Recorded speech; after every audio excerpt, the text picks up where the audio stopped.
And here we are, the final preview of the season. And what a season it's been as well. Been surprisingly good for the most part, with some real stinkers along the way. Well, about today's new shows, there's a few highly anticipated ones in there for me, and a few I know absolutely nothing about. Are there any shows this season which you really enjoyed, which I didn't? Or any shows which I skipped which you think I should go back and watch? Good luck getting me to do so, I haven't got enough time. Because, for the last time this season, this is a 2021 winter anime preview, from a different perspective.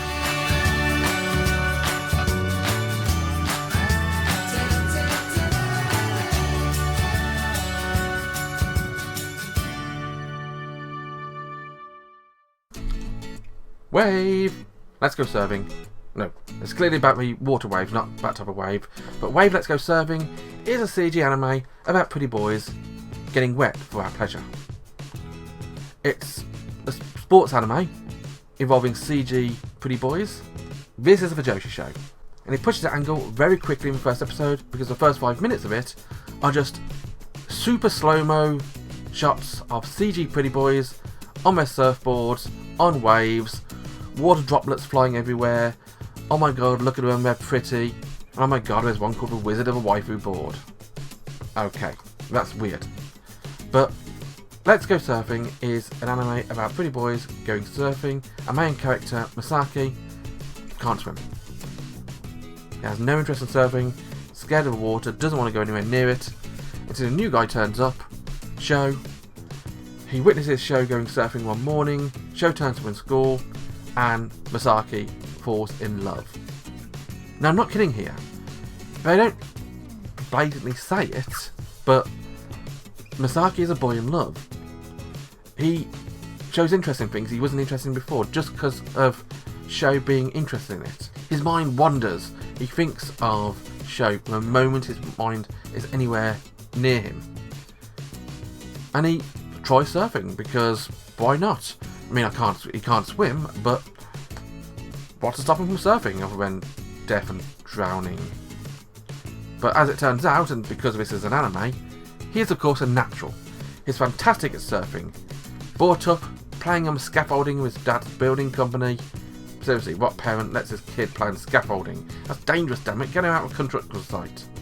Now, Tanaka is the other friend, and is a weird guy, a strange, tanned guy who basically spends the entire episode when he's not surfing with a ukulele.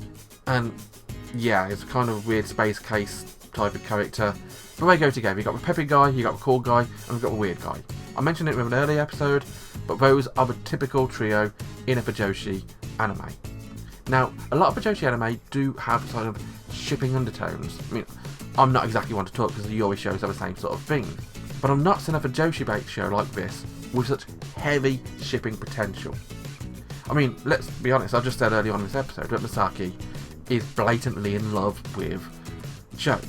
And I'm not kidding there. They probably won't go out and say it because this is Japan and anime, they don't do that sort of thing.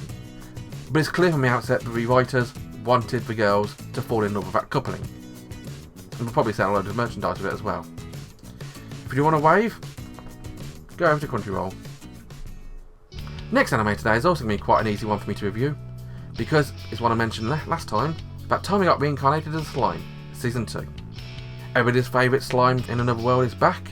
Rimuru Tempest is back with superpowers, and he's basically back being Rimuru Tempest. He's opening diplomatic relations with the animal kingdom. A kingdom of beastmen, not an actual animal kingdom. But it inevitably turns into a big brawl as they reintroduce all the old characters, have them all fight, show what they're good at, being aware coolness, and yeah, this is basically just a reintroduction to the world of Reincarnated as a Slime. We also get to see the school kids for a bit, settling in with their new teacher, because Rimuru is going to be leaving them soon. I'm sure they'll miss their slime sensei. But Rimuru Tempest has got an entire kingdom to rule, and it's not going to rule itself. Well, right now it probably would do, but he needs to make it build it with superpowers. There is some positioning in this anime, with characters moving into position for whatever's next to come. The whole idea behind Reincarnated as a Slime was never to be a isekai series where a main character saves the day by being a main hero. I've always referred to Reincarnated as a Slime as Isekai SimCity, but good. So City Skylines then. If you are interested in watching Slime Season 2. You can find it over at Crunchyroll. Now, Wonder Egg Priority is an achingly beautiful looking anime. When I was watching it, I kept thinking it was almost movie quality in terms of animation, the colours and the way it popped up the screen. And so we're introduced to our main character, a girl who really stands off the screen as well, because Iota is a cute girl with heterochromia. Although, unlike a lot of characters with different coloured eyes in anime, she's actually bullied because of it. This is a much more dark anime, where characters are bullied and we see the real life consequences of those actions. Although this goes in a weird roundabout way of doing it, because a mysterious voice tells I to go play a gacha game and get an egg and break it. No idea why.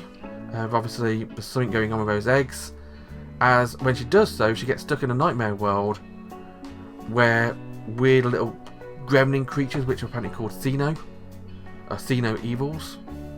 Yeah, I see what we did there. I'm trying to kill this other person in this world.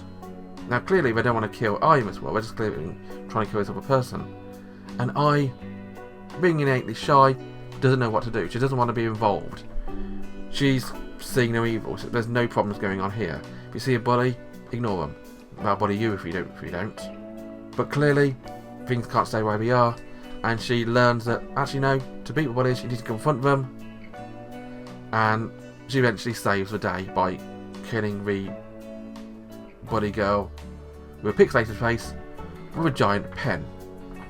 The pen is mightier than the sword, clearly.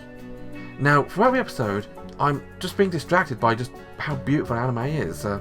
This is Cloverworks, who do good anime anyway, but honestly, the level of detail, the quality of the animation, the colours, the palette, the whole style of the anime is bordering on Kyoto Animation.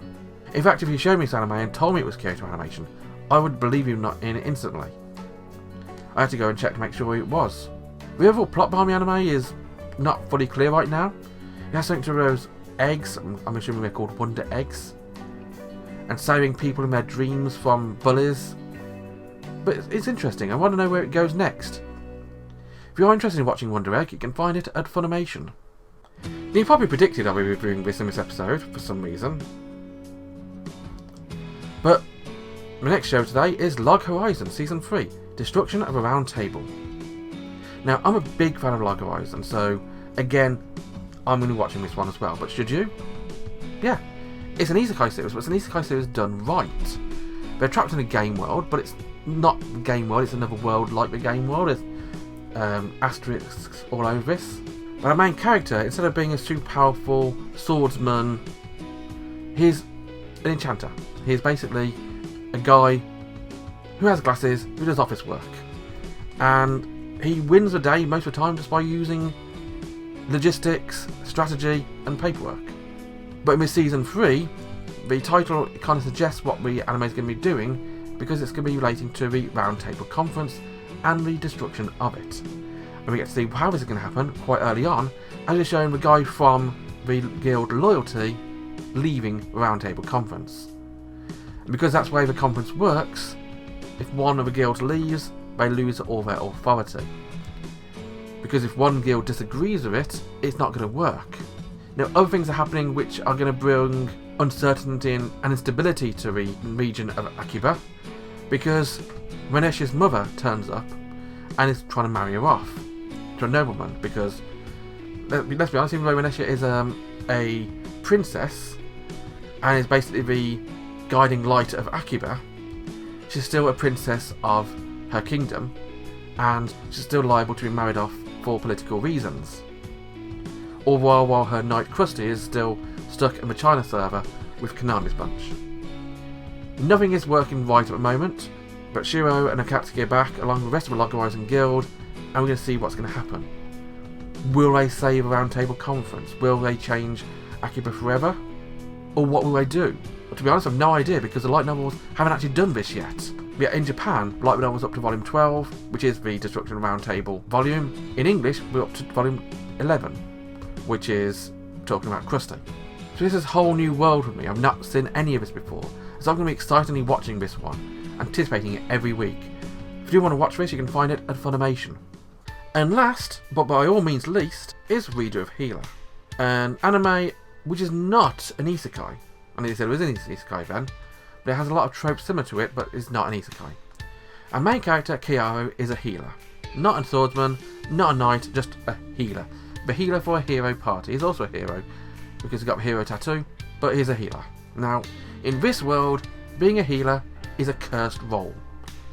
You get the power to heal any wound, you can restore lost limbs, but when you do so, you relive and experience all the pain and the life of the person you're healing. And as such, being a healer means you get quite fucked up in the head. Now, Kaoru, being that healer, is even more so than you might think. Now, his whole sensibilities and sense goes out window, as we learn that he's basically an antagonist from a Reki Kawahara-like novel. He's got the same sort of worldview and darkness about him you'd expect from the bad guys in Sword Art Online, or like Nomi in Axel World, who's more interested in taking advantage of the situation for his own benefit than they are for actually saving the day. And so when he defeats a demon in his former life, he uses a heal on the cursed crystal to restore the world to what it was like before, only with memories and experiences intact. And he goes about trying to take advantage and destroy anyone who wronged him, and it's a very dark and gritty and not pleasant anime at all. There's a reason why when the episode starts it has a content warning.